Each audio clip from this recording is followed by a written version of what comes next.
lijepo, dobrodošli na Inner Warrior, na kanal Transformacije svijesti. Današnja epizoda, pasivni otpor, zaštitimo svoja prava.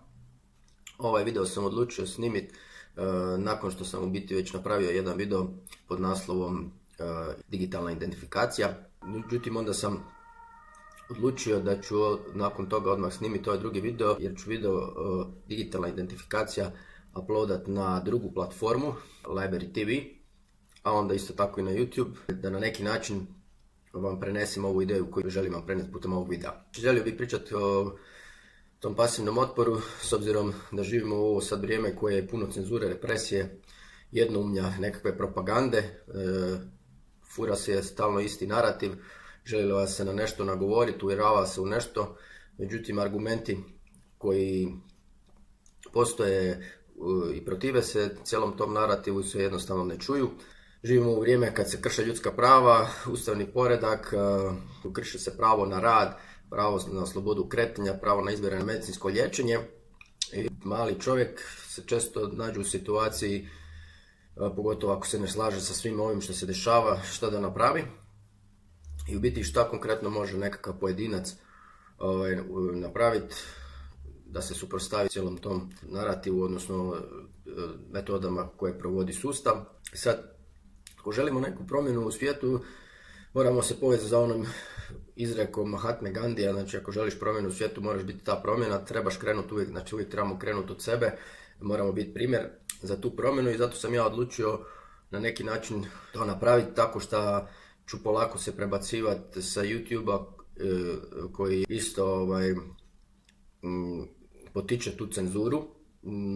To smo mogli vidjeti, znači od početka kako je krenula pandemija, počeli su se cenzurirati videa onih koji su imali suprotno mišljenje, pogotovo za vrijeme izbora u SAD-u. Isto tako, znači već sam primijetio neki moji kolege koji isto tako imaju YouTube kanale, već su se prebacili na druge platforme jer jednostavno neke teme su se počele brisati sa YouTube-a. Slične metode cenzure imaju i društvene mreže poput Facebooka i Twittera, međutim za sad trenutno nema neke pametne alternative za njih, odnosno postoje neke, međutim još uvijek ne dovoljno dobre. Međutim, evo konkretno za YouTube pojavila se alternativa, zove se Library TV. Uz taj Library TV postoje i drugi servisi poput BitChute-a, ne znam kako se još sve ne zovu. Uglavnom, Library TV po meni je idealno rješenje, jer osim što je servis koji nema cenzuru, on uz to vam omogućava da sinhronizirate svoj kanal sa YouTube kanalom, pa znači jednim klikom možete, ako imate normalan kanal i nekakav svoja video, onda samo jednim klikom, znači sve će se to prebaciti na taj Library TV.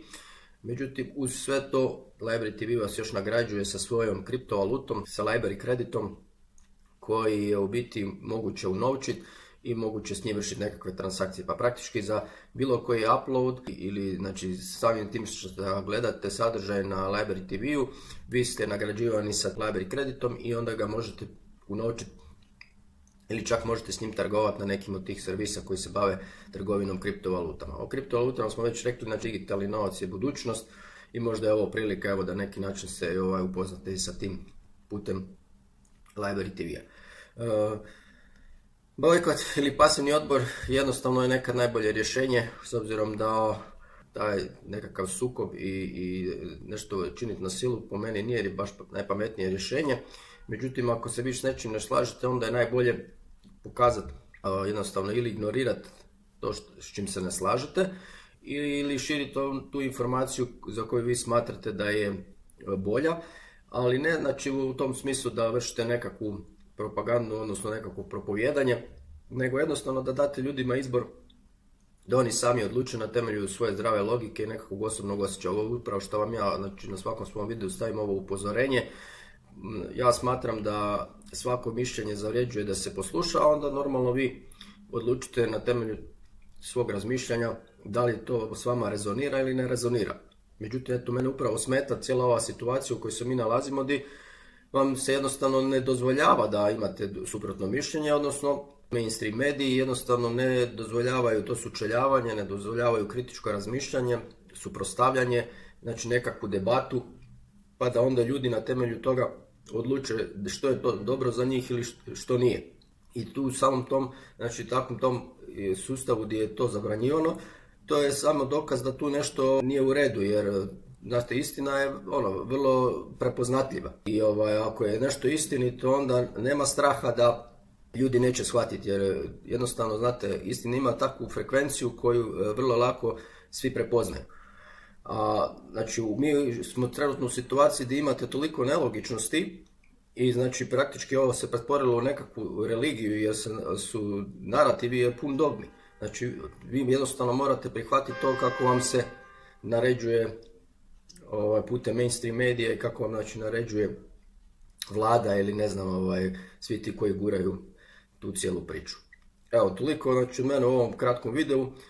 Ja ću novi video digitalna identifikacija koji sam snimio dignut na Library TV, bit će oni na YouTube-u nešto kasnije, međutim ako ga želite pogledati, ja ću vam u opisu ovog videa staviti sve potrebne linkove, pa onda vi kliknite, otvorite si kanal, zaradite neki Library kredit i uživajte u svim onim videima koje eventualno više ne možete gledati na YouTube-u. Znači sve ono što vidite da je cenzurirano uvijek sad možete potražiti na nekom od ovih alternativnih platformi, jer jednostavno svi ti kreatori tih videa se sele na te platforme s obzirom da one nemaju cenzuru. Hvala na pažnji i do nekog drugog videa. Pozdrav!